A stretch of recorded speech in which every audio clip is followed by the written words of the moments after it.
आज हम सभी एक ऐसे महान व्यक्तित्व की चर्चा करने के लिए एकत्र हुए हैं जिन्होंने न केवल भारत को गर्व महसूस कराया, बल्कि विश्व भर में अपने योगदान से विज्ञान और तकनीक के क्षेत्र में एक नया आयाम स्थापित किया।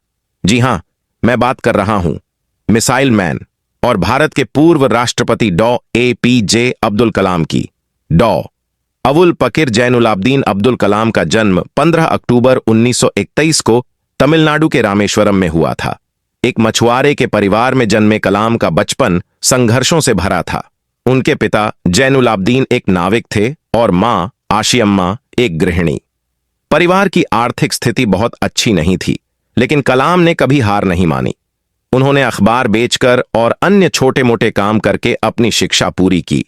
कलाम की प्रारंभिक शिक्षा रामेश्वरम में हुई और आगे की पढ़ाई के लिए वे तिरुचिरापल्ली गए। वहां से उन्होंने सेंट जोसेफ कॉलेज से स्नातक की डिग्री प्राप्त की और फिर Madras institute of technology MIT से एरोस्पेस इंजीनियरिंग में स्नातक की उपाधि ली। उनकी मेहनत और लगन ने उन्हें भारतीय अंतरिक्ष अनुसंधान संगठन ISRO और रक्षा अनुसंधान एवं विकास संगठन DRDO में महत्वपूर्ण भूमिका निभाने का अवसर प्रदान किया। डॉ. कलाम ने ISRO में स्लवॉल्टेलाइट लॉन्च व्हीकल SLVT के परियोजना निदेशक के रूप में कार्य किया। उनकी अगुवाई में 1980 में रोहिणी उपग्रह को सफलतापूर्वक पृथ्वी की कक्षा में स्थापित किया गया। इसके बाद उन्होंने रक्षा अनुसंधान एवं विकास संगठन DRDO में मिसाइल विकास कार्यक्रम की बागडोर संभाली।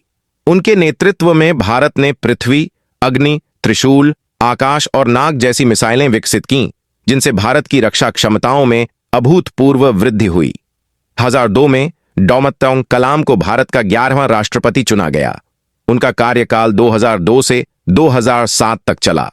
उन्होंने राष्ट्रपति भवन को आम जनता के लिए खोल दिया और युवाओं के साथ सीधा संवाद स्थापित करने का प्रयास किया। वे हमेशा बच्चों और युवाओं को प्रेरित करते थे और उनके बीच पीपुल्स प्रेसिडेंट के रूप में प्रसिद्ध हुए। राष्ट्रपति पद छोड़ने के बाद भी उन्होंने शिक्षा और समाज सेवा के क्षेत्र में अपना योगदान जारी रखा। वे विभिन्न विश्वविद्यालयों में व्याख्यान देते रहे और छात्रों के बीच वैज्ञानिक सोच को प्रोत्साहित किया। डॉ. कलाम एक उत्कृष्ट लेखक भी थे। उन्होंने कई प्रेरणादायक पुस्तकें लिखीं, जिनमें wings of fire, ignited minds, India 2020 और माय जर्नी प्रमुख हैं। उनकी पुस्तकों ने लाखों युवाओं को अपने सपनों को साकार करने के लिए प्रेरित किया। जुलाई 2015 को डॉ. कलाम का निधन शिलांग में एक व्याख्यान के दौरान हुआ। उनका निधन पूरे देश के लिए एक अपूरणीय क्षति थी। उनके योगदान और प्रेरणादायक व्यक्तित्व को हमेशा याद रखा जाएगा। उनकी जीवन गाथा हमें सिखाती है कि अगर हमारे पास सपने देखने की हिम्मत है और उन्हें साकार करने की लगन है, तो कोई भी बाधा हमें रोक नहीं सकती। अब्दुल कलाम का जीवन और उनका कार्यक्षेत्र हमें यह सिखाता है कि कठिनाइयों के बावजूद भी समर्पण और परिश्रम से हम असंभव को संभव बना सकते हैं।